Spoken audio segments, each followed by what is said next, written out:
안녕하세요. 오늘은 대장용종에 대해서 말씀드리겠습니다. 최근 들어 국가에서 건강검진을 정기적으로 시행하면서부터 대장검사를 받는 경우가 많아졌습니다. 이때 대장에 용종이 있어서 몇 개를 제거했다거나 몇 년 전에 제거했는데 또 생겨서 제거했다는 경우를 종종 듣게 됩니다. 용종은 폴립이라고도 하는데 장 점막의 일부가 주위 점막 표면마다 돌출하여 마치 혹처럼 된 점막 표면의 돌기를 말하며 용종은 우리 몸의 소화관이나 점막이 있는 모든 장기에서 생길 수 있지요. 그중 대장용종은 매우 흔한 질환으로 우리나라 성인의 경우 약 30% 정도에서 발견되는 것으로 알려져 있으며 선정인 경우 암으로 진행되기도 합니다. 발생률 증가의 주요 원인은 식생활의 서구화와 비만 인구의 증가로 알려져 있죠. 용종이 많을 때를 다발성 용종이라고 하며 100개가 넘는 경우에는 용종증이라고도 합니다. 용종의 모양도 매우 다양하며 크기 역시 2-3mm로부터 수센치에 이르기까지 다양합니다. 용종의 모양에 따라 크게 암으로 발전할 가능성이 있는 종양성 용종과 암으로 발전할 가능성이 없는 비종양성 용종으로 나눌 수 있는데, 종양성 용종에는 선종과 악성 용종이 있으며 비종양성 용종에는 증식성 용종, 염증성 용종, 과호종 등이 있습니다. 대장 용종의 발생 원인으로는 유전적인 요인과 환경적인 요인이 작용하여 생기는 것으로 알려져 있는데, 환경적인 요인으로는 발암물질을 비롯하여 고지방식과 비만, 음주와 흡연 등을 꼽을 수 있지요. 그러나 우리가 반드시 알아야 할 한 가지 사실이 있는데, 용종뿐만 아니라 세상의 모든 만물들이 생겨날 때는 어느 날 갑자기 생겨나는 것이 아니라 생길 만한 조건이 갖춰졌을 때 생겨나고, 조건이 갖춰져 생겨났다고 하더라도 조건이 사라지게 되면 생겨난 것조차도 없어지게 된다는 사실입니다. 그러하기에 용종 역시 어느 날 갑자기 생겨나는 것이 아니라 일상생활 속에서 용종이 생겨날 수밖에 없는 조건이 갖춰졌을 때 나타나는 하나의 증상으로 보아야 합니다. 그러므로 식이요법을 비롯한 건강한 생활 습관으로의 변화를 통해 병적인 세포를 정상적인 세포로 환원시켜 주게 되면 병적 증상은 사라지고 건강을 회복할 수 있게 됩니다. 일단 대장 내에 용종이 발견됐다면 먼저 내 대장 안에 용종이 생겨날 수밖에 없는 환경이 마련되어져 있구나, 지금까지 일상생활에서 어떤 문제가 있었을까 하고 생각해 보는 것이 중요합니다. 그리고 용종이 발견될 때마다 단순히 용종만을 잘라내고 정기적인 검사를 받는 것 이상으로 중요한 것은 일상생활 가운데서 용종이 발생하지 않는 환경을 만들어주는 것만이 근원적인 그리고 최상의 치료 방법이 아닌가 생각되어지네요. 대장 용종을 비롯하여 현대인들이 겪고 있는 고혈압과 당뇨와 같은 대부분의 만성질환들을 생활습관병이라고 하지요. 이러한 생활습관병 중 하나인 대장 용종 예방을 위한 식이요법과 생활 가이드를 소개해 드리겠습니다. 첫째, 비만 자체가 용종 발생을 증가시키므로 칼로리가 높은 음식은 피하는 것이 좋습니다.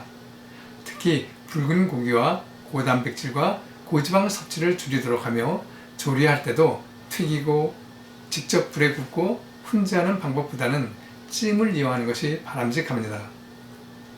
둘째로, 섬유소가 많이 들어있는 신선한 과일과 야채를 많이 섭취하도록 합니다. 섬유소는 인체 내 소화 효소에 의해 분해되지 않고 그대로 대변으로 나오는 식이섬유를 말하는데, 이 섬유소는 대변 배출을 원활하게 하여 몸에 해로운 물질이 장내에 흡수되는 것을 막아줍니다. 섬유소는 도종이 덜 된 곡류와 버섯류, 미역과 같은 해조류, 과일과 야채 등에 많이 들어있는데, 섬유소가 많이 들어있는 음식 안에는 각종 항산화 물질과 비타민, 미네랄 등이 듬뿍 들어있을 뿐만 아니라 포만감을 주기 때문에 섭취하는 총 칼로리 양을 낮추는 효과도 있지요. 셋째로, 규칙적인 운동과 식이 조절을 통해 정상 체중을 유지하는 것입니다. 넷째는 금연입니다. 금연 꼭 실천하세요. 다섯째, 과도한 음주 삼가하세요. 여섯째로 칼슘은 대장 상피세포에 나쁜 영향을 주는 담즙산이나 지방산과 결합하여 이들 독성 물질의 작용을 막아주므로 음식을 통한 칼슘 섭취는 용종 예방에 도움을 줍니다. 이들 6가지 생활 가이드만 잘 실천하여도 대장 용종 예방뿐만 아니라 치료에 있어서도 크게 도움이 될 것입니다. 시청하시는 모든 분들, 이제부터 생활 속에서 실천을 통해 대장 용종으로부터 자유함을 얻으시기 바랍니다. 반복되던 대장 용종의 굴레로부터 자유함을 얻을 수 있었던 임상 사례를 소개해 드리겠습니다. 52세 된 은행 고위직에 있는 분으로 대장에 양성 종양이 자주 생겨나 그동안 3차례나 수술을 받았다는 이야기와 함께 주기적으로 대장 내시경 검사를 하여 제거하는 것이 대장암 예방의 최선책이라는 담당 의사의 말을 전하며 무슨 좋은 방법이 없느냐고 묻습니다. 우리 몸속에서 생겨나는 모든 증상들은 생길 만한 조건이 갖추어졌을 때 생겨나고 조건이 없어지면 자연히 사라져가는 것이 자연의 현상임을 설명하고 쌀벌레의 예를 들었지요. 여기 쌀이 가득 찬 쌀독이 있습니다.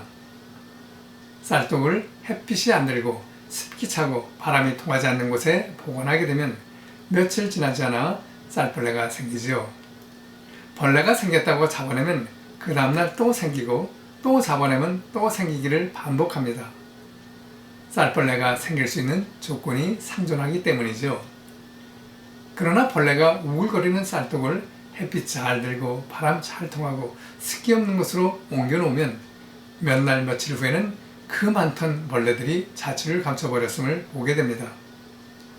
이와 마찬가지로 용종이 생겨나는 조건을 갖춘 대장의 환경에서는 계속적으로 용종이 생겨나게 되지만 용종이 생겨날 수 없는 건강한 장 환경으로 만들어주면 더 이상 용종이 생겨나지 않게 된다는 사실을 이해시킨 후 생체부활요법을 기초로 하여 생활습관과 식이환경 개선의 중요성을 다시 한번 강조하고 라파디, 라파지, 라파오웬 등과 함께 약이 되는 음식을 처방하여 수개월 복용케 하였죠. 그 후 8년이 지난 지금까지 정기검진을 통해 몇 차례 검사를 받았지만 대장의 용종은 보이지 않았다며 생체부활요법의 효과에 대해 감사의 인사를 전하며 용종 역시 생겨날 때마다 그때그때 떼어내는 것이 능사가 아니라 용종이 생겨나는 대장의 환경을 바꿔서 건강한 대장 환경을 마련해주는 것이 우선이라는 사실을 알게 됐다고 고마워하나요. 대장 용종이 반복해서 생기는 분이 계신가요? 먼저 자신의 생활 습관을 점검해 보시기 바랍니다. 끝까지 시청해 주셔서 감사합니다.